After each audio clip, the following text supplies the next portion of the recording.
Je m'appelle Alexia Fiasco, j'ai 31 ans. Je m'appelle Annabelle, j'ai 24 ans. Je m'appelle Gaël, j'ai 40 ans, je suis né en France et je suis originaire de Martinique. J'habite à Paris, mais j'ai grandi en Seine-Saint-Denis. J'habite en banlieue sud et je suis d'origine réunionnaise.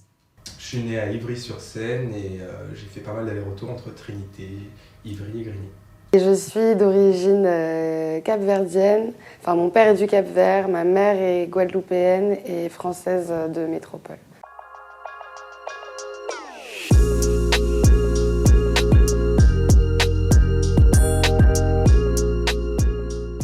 trouve que c'est le meilleur moyen de transmettre des émotions et de partager des connaissances, des envies, des ressentis.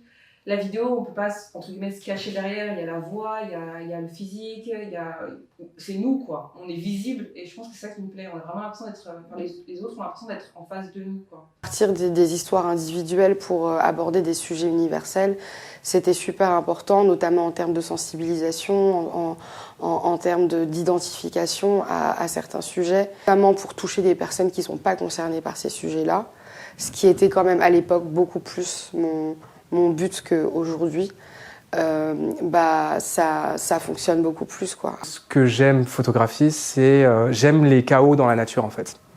J'aime les chaos de la nature et c'est un truc que si je suis pas bien, tu vois, il suffit que j'aille me balader en forêt ou je sais pas, dans une crique ou un truc un peu désaffecté et j'aime les chaos en fait. J'aime partir en médite sur les chaos et ça m'apaise beaucoup. Personne ne parlait des problématiques de la Martinique, alors que ça catalyse, mais genre à peu près, en fait, tous les problèmes, c'est-à-dire autant le racisme que la misogynie, l'écologie, en fait.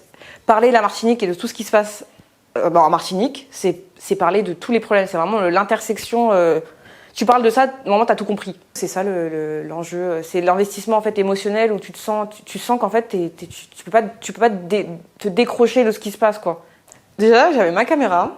Évidemment, on avait ouvert une cagnotte pour le matériel, donc on avait plus de matériel que j'avais avant. J'ai dû apprendre tout le matériel avant, parce que moi, je suis pas du tout. Moi, je faisais que avec ce que je savais faire. Donc les steadicams, les trucs comme ça, je savais pas m'en servir. J'ai dû tout apprendre, vraiment, mais dur, quoi, vraiment genre direct. Et du coup, c'était beaucoup de stress en fait. Moi, j'ai vraiment vécu une période vraiment de grosse anxiété, de grosse pression, parce que quand c'est toi qui prends les images.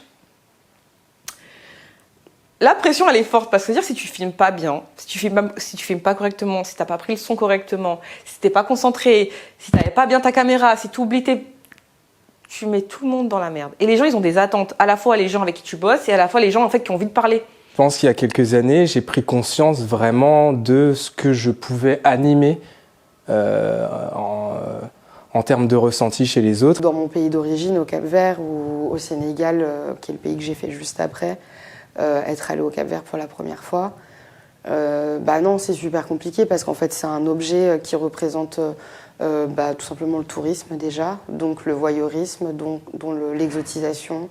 Ça met aussi une distance entre eux et toi, ça veut dire moi je viens d'Occident, je suis là et je te photographie toi qui est ici. Et ça pour moi c'est aussi super difficile. J'ai conscience de toutes les cases, on va dire, que je cumule.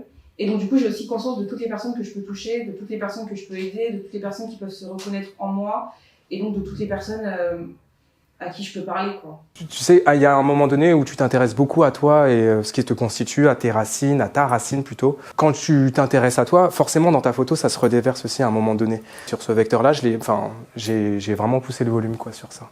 Donc à partir de ce moment, oui, il y a eu beaucoup plus d'afro-descendants, beaucoup plus de gens issus des mêmes zones que moi, en s'intéressant à moi, que j'ai pris conscience de l'impact que je pouvais avoir en imagerie et du travail que j'avais à faire aussi dans l'espace qui m'entourait, quoi.